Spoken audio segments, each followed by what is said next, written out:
जो हो जाता है तो क्या करता है उसके बाद? जब वैराग्य होता है, नहीं, जीवन मुक्त अवस्था बनने के बाद योगी क्या करता है? जब जीवन मुक्त हो जाता है तो उसके बाद वो अपना ईश्वर का आनंद लेता है और परोपकार करता है। बस दो काम में, अपना ईश्वर उपासना में रहेगा और सेवा परोपकार करेगा, पढ़ाएगा लिखाएगा प्रचार करेगा, यही काम करेगा।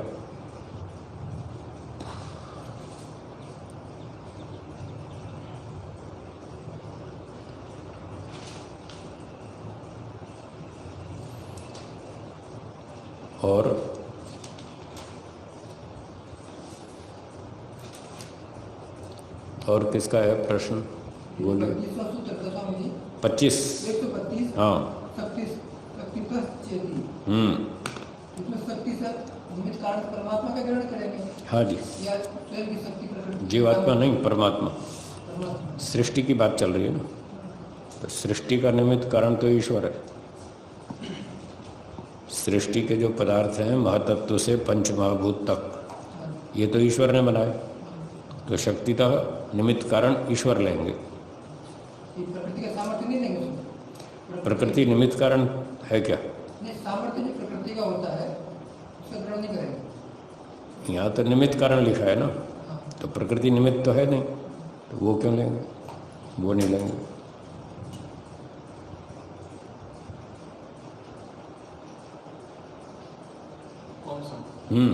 बोलिए। जो 127 सूत्र में आया था, प्रीति अप्रीति, रजोगुण से अप्रीति कैसे होती है? रजोगुण दुख देता है। अप्रीति का मतलब दुख, प्रीति माने सुख, अप्रीति मतलब दुख। तो रजोगुण दुख देता है। पाँव में कांटा चुभेगा तो दुख देगा। ये कांटा जो दुख दे रहा है ये रजोगुण के कारण से दे रहा है।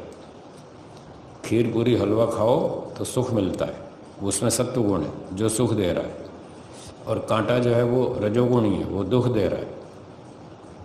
ये मतलब है।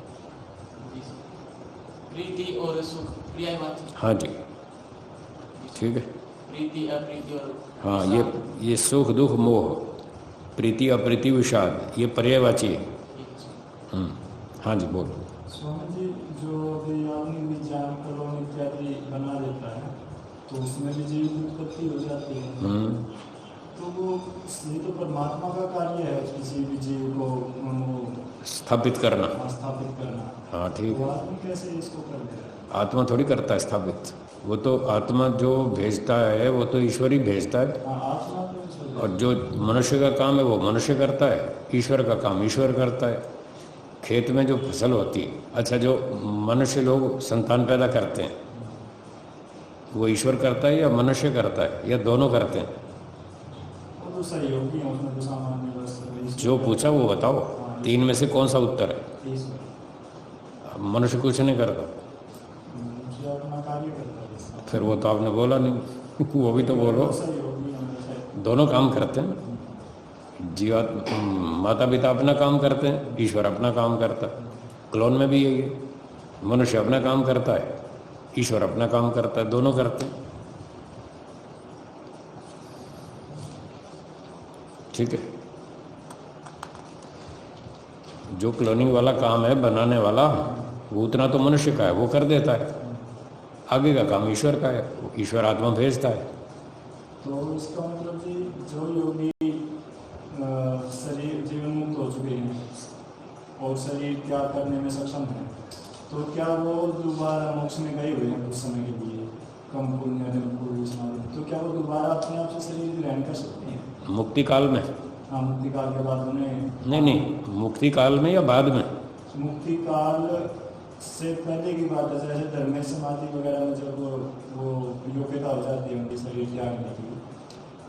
धर्म में नहीं होती।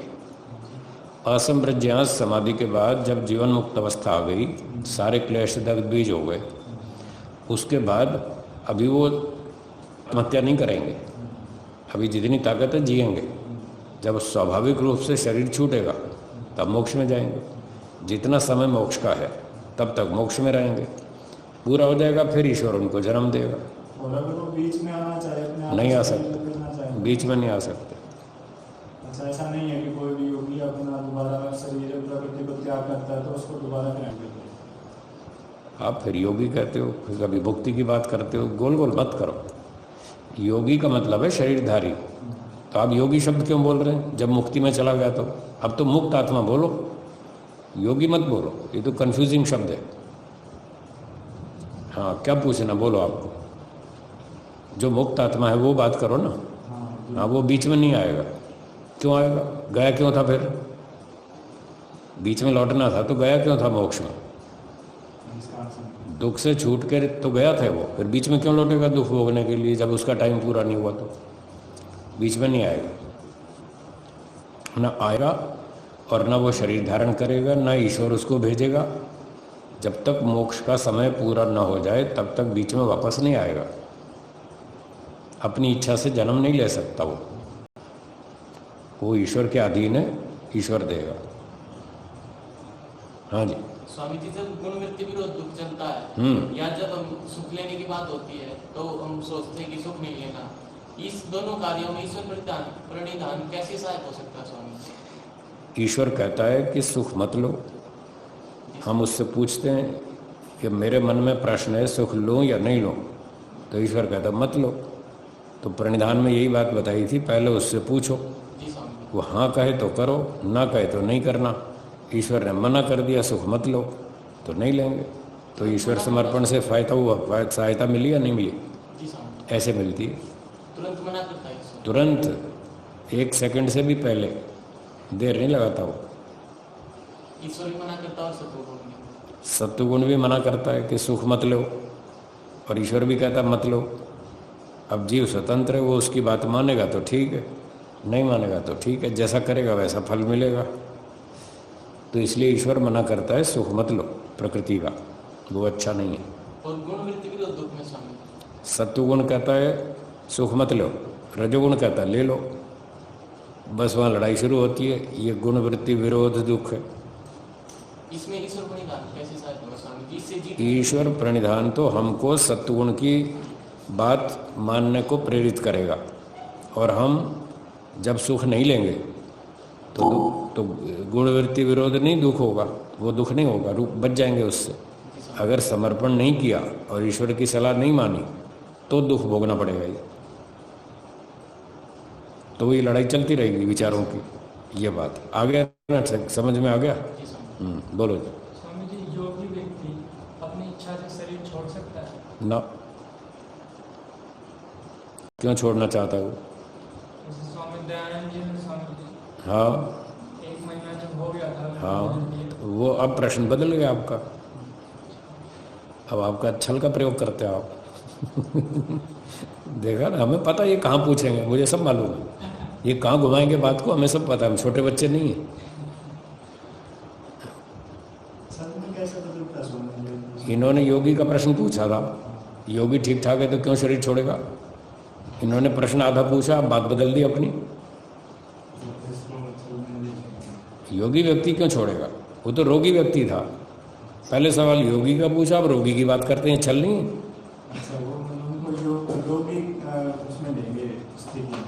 और क्या था, जब वो रोगी थे, शरीर बेकार हो गया, ये पूछना चाहिए था इनको। अब मेरी बात काट रहे हैं। तो उनको भी योगी नहीं कहेंगे? योगी कहेंगे पर रोगी कहेंगे साथ में। हाँ, ये बात पूरी नहीं पूछते, आधी पूछते हैं, यही तो गड़बड़ है। ये फंसाने की बात सोचते हैं और हम फंसने वाले नहीं हैं। हमें सब मालूम है कौन क्या पूछ रहा है, उसके दिमाग में क्या घूम रहा है, हमें सब पता है। हाँ जी बोलो।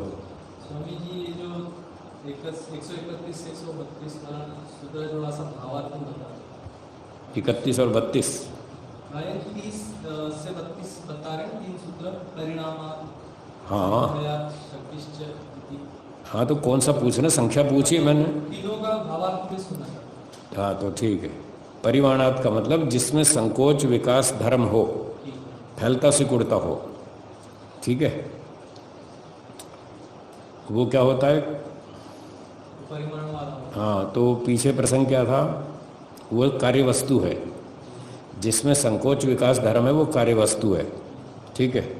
समन्वयात, जो कारण और कार्य दोनों में तालमेल वाला है, ठीक है, जिसमें मतलब कपड़ा है, सूती कपड़ा है, तो उसके धागे भी सूती होंगे। तो इस प्रकार से जो कारण के साथ जिसका तालमेल है वो कार्य वस्तु है। और शक्तितः जो निमित्त कारण की शक्ति से बनाया गया है वो कार्य वस्तु है, ये मतलब। ठीक। तो पाठ शुरू करेंगे, समय हो गया। एक बार ओम का उच्चारण करेंगे। ओ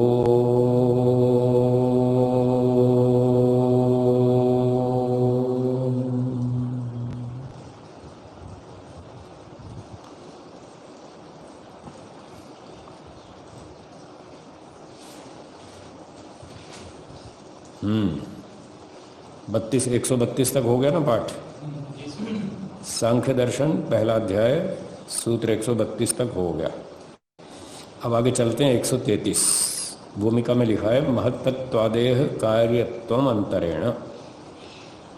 जो महत्तत्वादि पदार्थ बताए थे वो कार्य हैं, और इन कार्यों के बिना अतिरिक्त महत्त्वादि पदार्थों को छोड़कर बाकी जितने पदार्थ हैं उसकी चर्चा करेंगे। सूत्र 133 बोलिए। तद्धाने प्रकृति पुरुषो वा। भाष्यम। तद्धाने महत्तत्वादेह कार्यत्व विनाशे सति।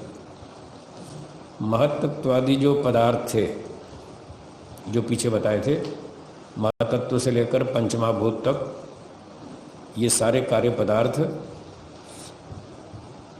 नष्ट होने पर, क्योंकि ये कार्य थे, अनित्य थे, ये सारे नष्ट हो जाएंगे, खत्म हो जाएंगे। जब ये नष्ट हो जाएंगे फिर क्या बचेगा? प्रकृति पुरुषो वा। प्रकृति पुरुषौ अवतिष्ठेते। फिर प्रकृति और पुरुष, बस दो चीज़ें बचेंगी। जब महत्तत्व सारे पदार्थ नष्ट हो जाएंगे, सूर्य पृथ्वी आदि पूरे ब्रह्मांड के पदार्थ नष्ट हो जाएंगे, तब दो चीज़ें बचेंगी, या तो प्रकृति बचेगी और या फिर पुरुष बचेगा। ठीक है, ये एक अर्थ हो गया। यद्वा दूसरा अर्थ, तद्हाने महत्तत्वादेह कार्यत्व अस्वीकारे। कोई व्यक्ति यदि महत्तत्व आदि पदार्थों को कार्य स्वीकार नहीं करता, वो ये कहता है मैं तो इनको कार्य नहीं मानता, न मानने पर प्रकृति पुरुषो वा महत्तत्वादिकम प्रकृति पुरुषो वा स्यात् तस्य प्रकृतित्वम पुरुषत्वम आपद्यते। यदि आप महत्तत्व, अहंकार, तन्मात्रा, पंचमाभूत आदि को कार्य वस्तु नहीं मानोगे तो फिर वो क्या कहलाएगा? या तो प्रकृति या पुरुष, दो में से कुछ होगा।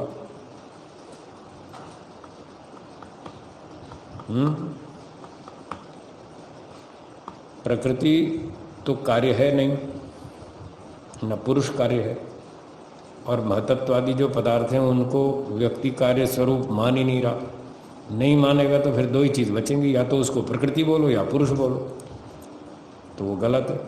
महत्तत्वादि ना प्रकृति है ना पुरुष है, इसलिए उसकी मान्यता गलत है। जो ये कहता है कि मैं इसको कार्य नहीं मानता, उसकी मान्यता गलत है। तो सही बात यही है कि जब ये महत्तत्वादि नष्ट हो जाएंगे तो अंत में या तो प्रकृति बचेगी या पुरुष बचेगा। जो आत्मा है वो महत्तत्वादि के नष्ट होने पर अलग हो जाएगा इन शरीरों से, और ये सारे टूट फूट के प्रकृति के रूप में परिवर्तित हो जाएंगे, सत्वरतम बचेगा। ये सूत्रार्थ हुआ। लिखिए।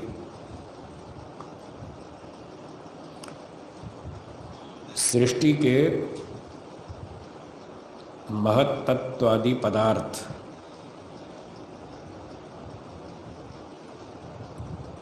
सृष्टि के महत्तत्वादि पदार्थ नष्ट होने पर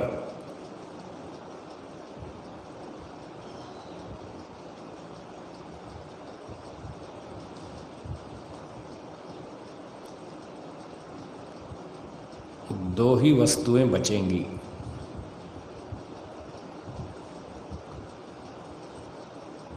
प्रकृति और पुरुष।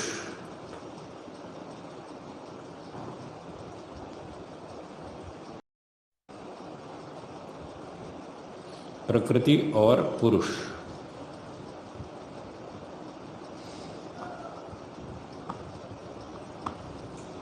ठीक है।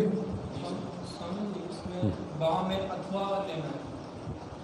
और विकल्प नहीं, समुच्चय। और स्वामी जी जो दूसरा अर्थ किया भाष्य में, इसमें हाने का क्या अर्थ लेंगे? न मानने पर, स्वीकार न करने पर। ओहाक त्यागे एक धातु है, ओहाक त्यागे, तो हाने शब्द हा धातु से बनता है। त्याग करने पर, न मानने पर। जब आप प्रकृति महतत्वादि को कार्य रूप में नहीं मानेंगे, त्याग कर देंगे, तो फिर या तो उसको प्रकृति बोलो या पुरुष बोलो, और ये दोनों ही बोलना गलत है, क्योंकि ये दोनों कार्य नहीं है। ये मतलब धातु कौन सी? ओहाक त्यागे, ओहाक त्यागे, ओहाक त्यागे। स्वामी जी 2 बार दिया है इसमें, कर ध्यान कर। 2 अर्थ किए ना इसके, इसलिए 2 बार किए, 2 अर्थ किए अलग अलग। ठीक है।